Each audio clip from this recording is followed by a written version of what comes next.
Welcome back, everyone, to the healing room. Tonight's topic of conversation is the Gayatri Mantra, which some of you may already know about and already have a practice. I learned this mantra 24 years ago when I went to India. I was invited to an event called the Kumbh Mela, which happens every 12 years in India. And I went with the Himalayan Institute. And while I was there, I overheard one of the staff members say, I'll be teaching the Gayatri Mantra at the large tree in a few minutes. If you'd like to learn this mantra, please come join me. And my inner voice said, go, this is why you came to India. And I was like, oh, this is pretty important. And so I went there and learned the mantra, and I've been doing it ever since for 24 years. And I can truly say it has transformed my consciousness.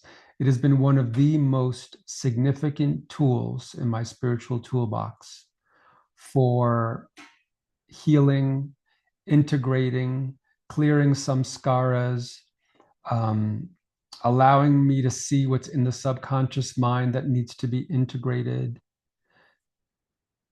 It did so much in all of these years. I am very grateful for, for being present when that individual said that they were going to teach the mantra. So I've sent the email out. So some of it was written about what this mantra does and the impact it has, but I will read it over again. So the translation of the mantra is, I meditate on the radiant and most venerable light of the divine, from which issues forth the triple world. May the divine light illuminate and guide my intelligence. So it states that this practice of the mantra enabled the sages to receive revelation of all other mantras. For this mantra calms mental noise, washes off karmic impurities, purifies the ego, sharpens the intellect, and illuminates the inner being with the light from which flows directly from the source. This mantra connects us to the teacher within and helps us receive inner guidance and inner inspiration. One may not notice an instantaneous transformation, but the effect of this mantra is immense and everlasting. The process of purification through this practice begins in the deep unconscious and gradually pervades all aspects of our personality. We become new and fully transformed from the inside out. So, why is this so important? Well, we live in a world that is called Maya or illusion. And so for me, the goal is to wake up in the illusion, to be in the world, but not of the world. But how do I wake up when I am so filled with ideologies, belief systems, conditioning, lineage patterns, samskaras? So many things are within me that don't allow me to pierce the veil of illusion. So how do I awaken in this world where this world's purpose, one of its purposes, is to keep us in the dream state, to keep us asleep. Hence, all that reactivity in duality. So this is why the mantras or any spiritual tools, meditation, contemplation, is essential in order to create distance between the illusion and the true self, the soul self. And so when we simply utter these words. These words are Sanskrit, this mantra. And if it's a mantra, it's usually Sanskrit because Sanskrit is a vibrational language unlike other languages. It goes beyond the mind and impacts consciousness. So even though I may not know the meaning of all these words, simply uttering these words and sounds impacts my consciousness as it bypasses the intellect. And you can feel it, right? Om Bhu Bhuva Suvah Tatsavitu Varenyam Bhargo Devasya Dhimahi Dhiyo Yona Prachodayat Om Bhuva Suvah Tatsavitu Varenyam Bhargo Devasya Dhimahi Dhiyo Yona Prachodayat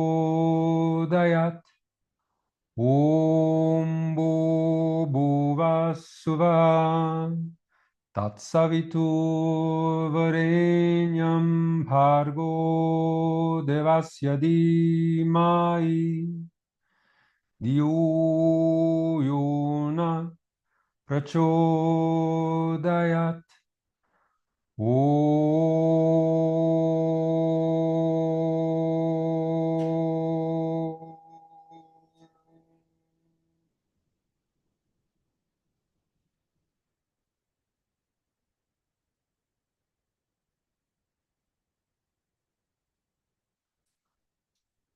You can feel the effects of such sounds piercing through the body, one's consciousness, having a deep, deep impact beyond our conscious awareness. It's working beyond our understanding. And in this way, it helps to dissolve the ego personality, which is one of our goals. We have this construct called the ego, and it thinks it is the authority, but it is delusional, as well as all of its other perceptions, because it exists, the ego personality exists in duality. Therefore, it perceives the world through the lens of separation. When we do these practices, we are disentangling ourselves from the illusion. We are moving from duality into unity, into oneness or unity consciousness. We are nearing source, nearing God. And so this mantra helps to dissolve the false aspects of the self. And it's true, it is a cumulative process. So each day that we do it, we reap the benefits, just like any practice. It just keeps accumulating more and more until we realize, wow, I am feeling so much more at peace and centered and grounded and less reactive in the world. So it is a powerful tool. Mantra comes from the words manas and tra. Manas is mind, tra is tool. So a mantra is a spiritual tool or spiritual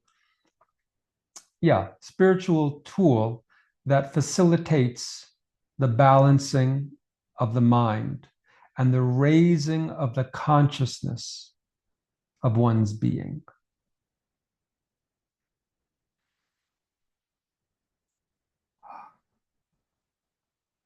So I will repeat the mantra throughout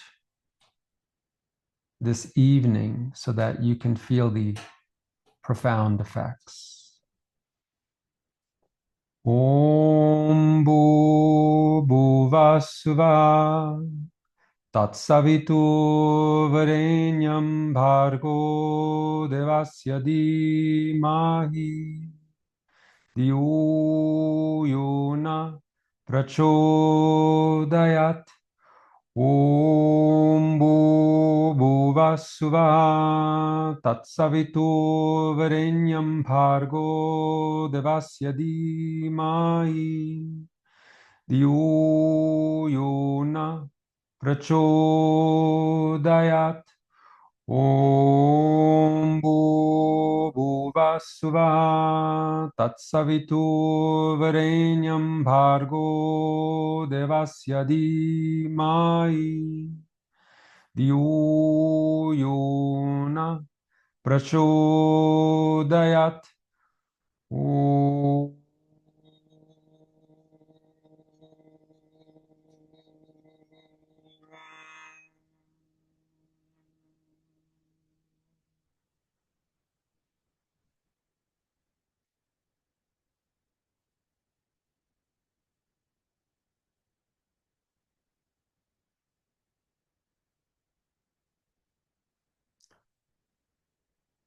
In the beginning was the Word, and the Word was with God, and the Word was God. In the beginning was the Word, and the Word was with God, and the Word was God. So in this statement, there is so much information, mainly that it is through the sound, through the utterance, through the thought, through the word that we can connect or disconnect from source. And so we wish to be very careful with our words. Dr. Masaru Emoto, did a study with water, and he placed various words on glasses with water in it to see what effect the words would have on the structure of the water. And so he put love on one glass and hate on another glass for a period of time, and then he froze the water in each glass, and then with a microscope looked to see what happened to the crystals, the formations within each of these glasses. And so he noticed that the glass with love on it became a perfect, beautiful, crystalline structure. And that the glass with hate on it became a very ugly, dark, distorted crystal configuration.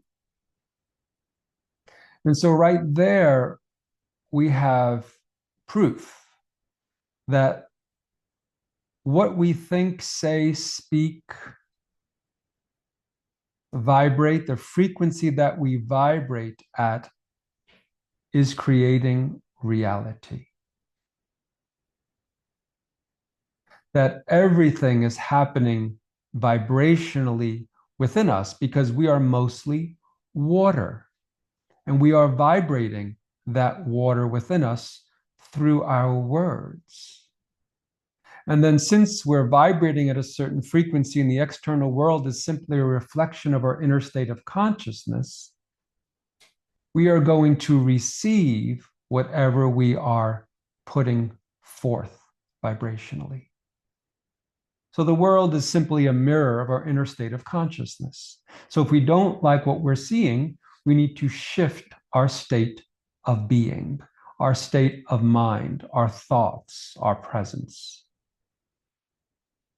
And so we use these tools like the mantras or affirmations in order to dissolve those creations that we've created, thereby shifting our frequency, which shifts the world's frequency, because each one of us is creating heaven or hell on earth through our own vibrational field. We are the ones creating reality. And so as each one of us pulls our energy back and does our own inner work to heal ourselves, to heal means to become whole again, to return to unity consciousness. So if each one of us does our own inner work, then we are contributing to healing on the planet. As one is healed, all are healed. And then wherever we go in the world, we vibrate at a higher frequency, and everything changes around us because of the law of entrainment. When a lower frequency encounters a higher frequency, that lower frequency must entrain to the higher frequency. So when you walk around as the sun, everything around you becomes pure light. And so the rishis, the seers in the Himalayas, are the ones who have gifted us with this mantra and many others. So these are the ones meditating in caves. And in this state of meditation, they are empty, they are open. And therefore, when one is open, one is receptive to guidance, higher consciousness, mantras, spiritual insights, inspirations, many things. When we are empty, when we cultivate emptiness. So these rishis, they are serving humanity by being receivers for these mantras, for us to utilize, that we may remember who we are by releasing who we are not, by clearing the past, the samskaras, the limited programs, patterns, and beliefs that reside in the subconscious. So it behooves us to utilize these great gifts from these seers, because the world is changing more and more each day. The energy on the planet is moving at a higher and higher frequency, which means more light coming into our bodies, which means we have to up the ante to be able to hold 1,000 watts of energy instead of 100 watts. And it's happening, pretty quickly from my perspective. So the practice of this mantra, generally, how I practice it is I try to do at least one round a day. So one round is Om Bo Bhuvasvaha Tat Savito Varenyam Bhargo Devasya Dhimahi Dhiyo Yana Prachodayat. That's one round. And I say it silently, and it can go very, very fast, even faster than that. And the way you can record how many you're doing is by using a mala, which is like a rosary. It's beads. It's 108 beads. And then on the end, there's a guru bead to inform you you've arrived at 108. And so we hold the first bead after the guru bead, not with the pointer. This is the finger of judgment or anger, from what I was taught. So we use the other fingers, the thumb, the third finger, the fourth finger, and we count using these fingers. Om Bo Bhuvasvaha Tat Savito Varenyam Bhargo Devasya Dhimahi Dhiyo Yana Prachodayat. Om Bo Bhuvasvaha Tat Savito Varenyam Bhargo Devasya Dhimahi Dhiyo Yana Prachodayat. Om Bo Bhuvasvaha Tat Savito Varenyam.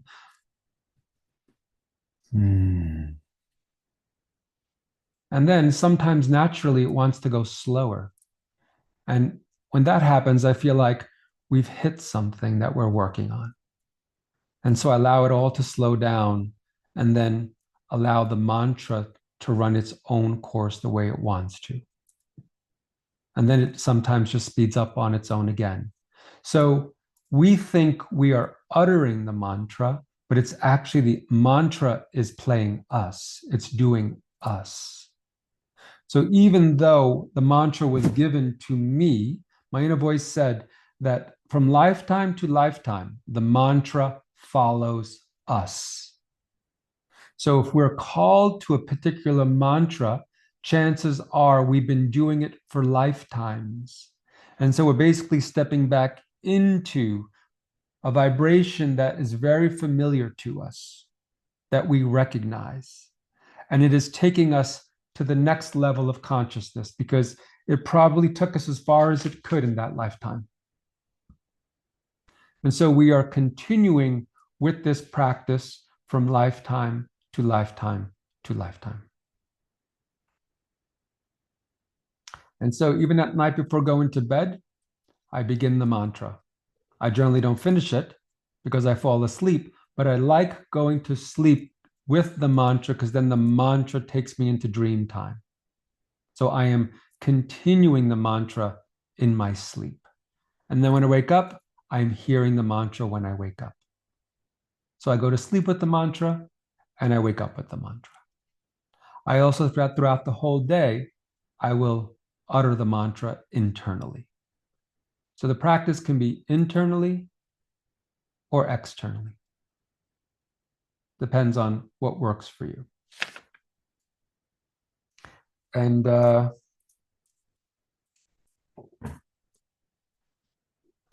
anything else I'd like to share about this mantra? I think that's good. I'm going to just utter it once more. Om Bhuvah Suvah Tatsavitu Varenyam Bhargo Devasya Dhimahi Dhiyo Yona Prachodayat. Om Bhuvah Suvah Tatsavitu Varenyam Bhargo Devasya Dhimahi Dhiyo Yona Prachodayat. Om Bhuvah Suvah Tatsavitu Varenyam Bhargo Devasya Dhimahi Dhiyo Yona Prachodayat. Om.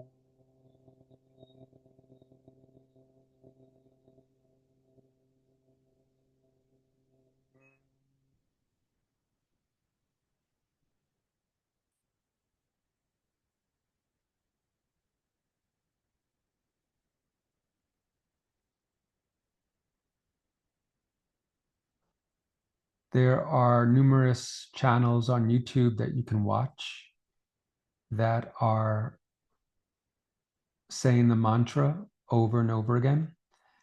Deva Pramal has a really beautiful rendition of this mantra, and I like to play it sometimes in the background in the house. So there you go.